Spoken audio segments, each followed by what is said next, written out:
Let's talk about employees a little bit. Had worked in the private sector for 28, 30 years, and now suddenly you're in the public sector. You worked with a lot of government projects.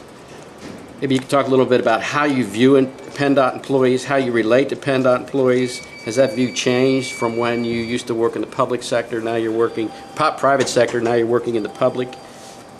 Well, I don't know if it's changed. As you say, I was a consultant to this agency for 28 years. So a great deal of the people who work here, I had worked with on projects side by side for years.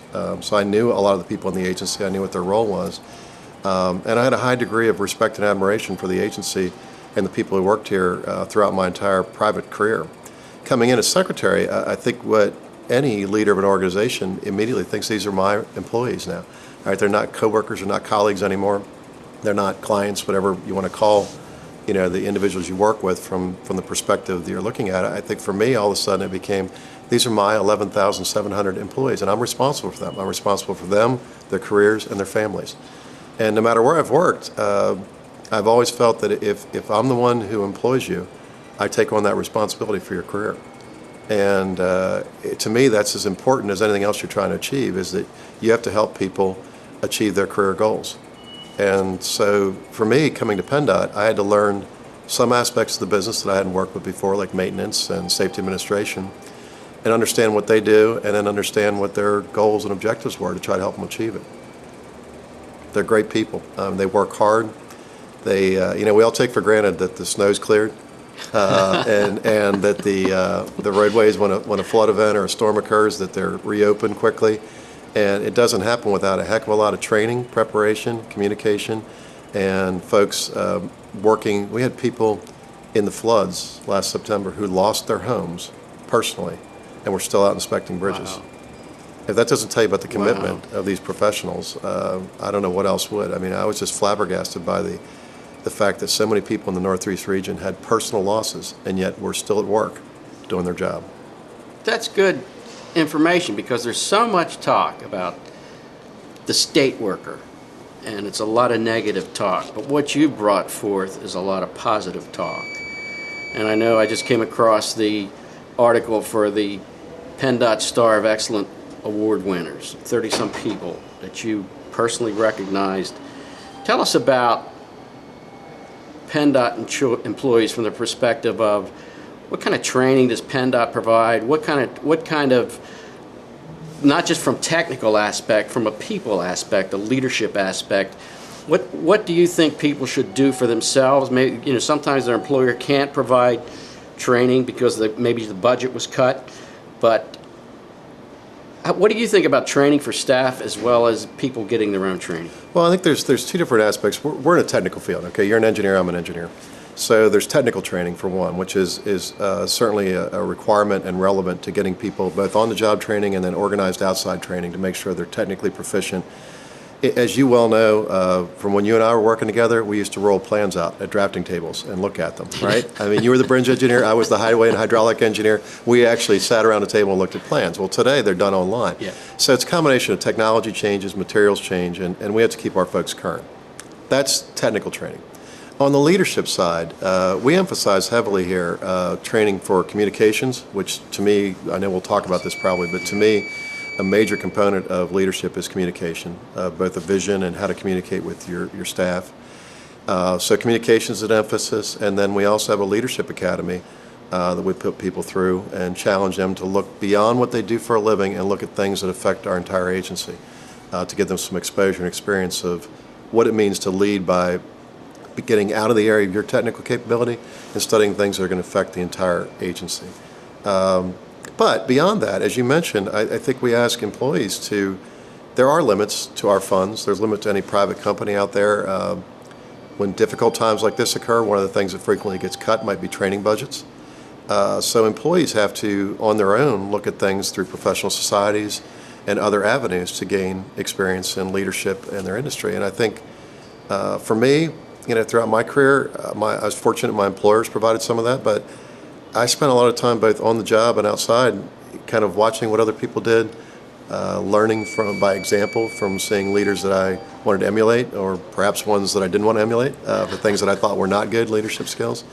And then, looking for opportunities outside of work to pick up my own training, if you will. A president we once worked for, I'll never forget the statement. He said to us, everybody's a marketer. That was 30 plus years ago he said that. I never forgot it. Because in a company, everybody's a marketer. Do you apply that kind of a concept here as far as getting a message out?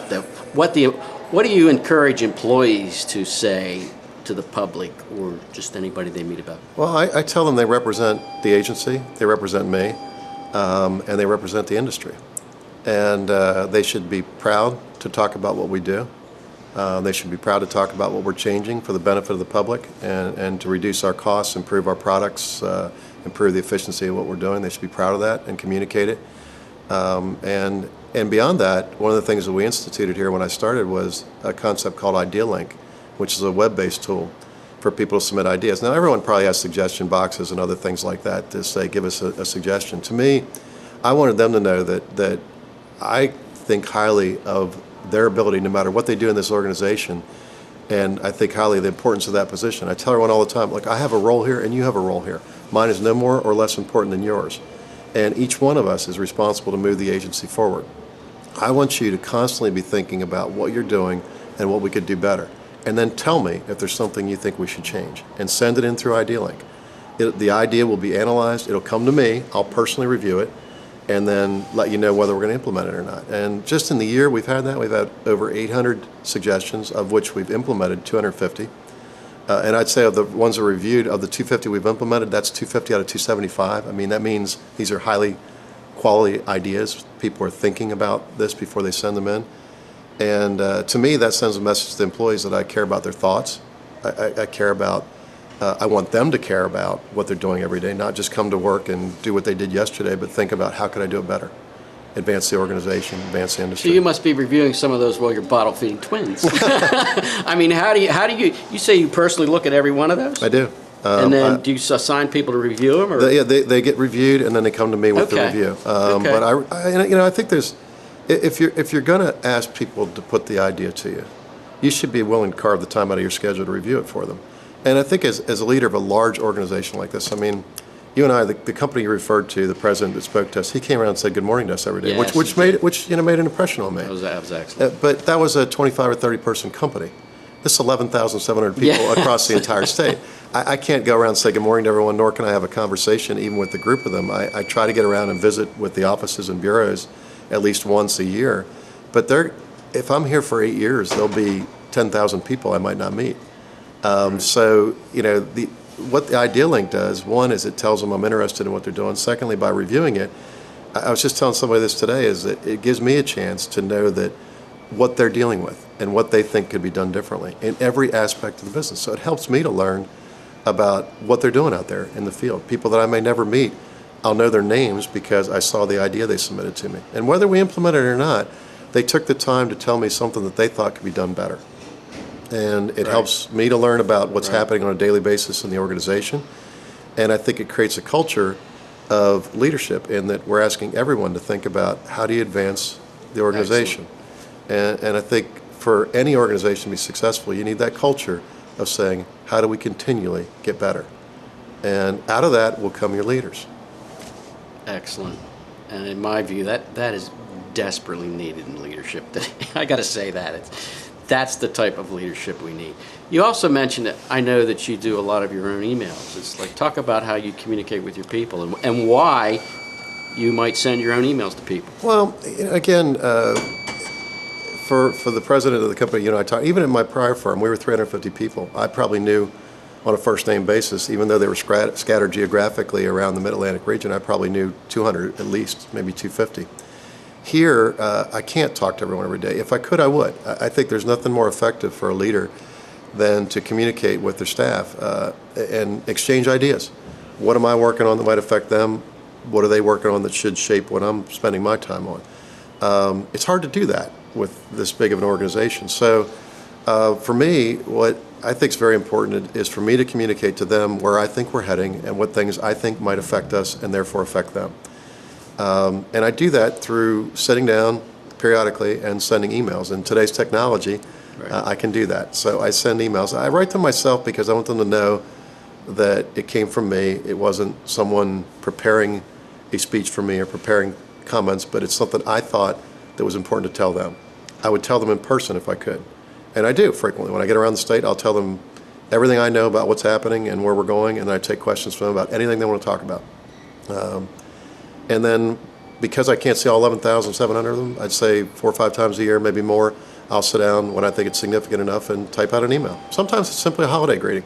Right. Wishing them, sometimes it's like after the floods, a heartfelt thanks for what those folks did and recognition for the people who sacrificed maybe things they should have been doing at home to take care of our responsibilities, and letting them know that I know about it and I care about it. So to me, it's just something that I don't think anything would be more important than communicating with everyone you work with. And for the role that I have here, again, not that I think this is any more important than the roles of the people that you see walking through this room, I need to communicate to them the vision of where we're going, what I think we need to do to get there, and if I don't, then how on earth can they support what I'm doing? That's right. That's excellent. That's huge, because I once worked for somebody that didn't do that, and we were lost. We had no vision. We didn't know what the vision of the organization was, and then that person moved on and another person came in. He communicated with us, told us what was going on.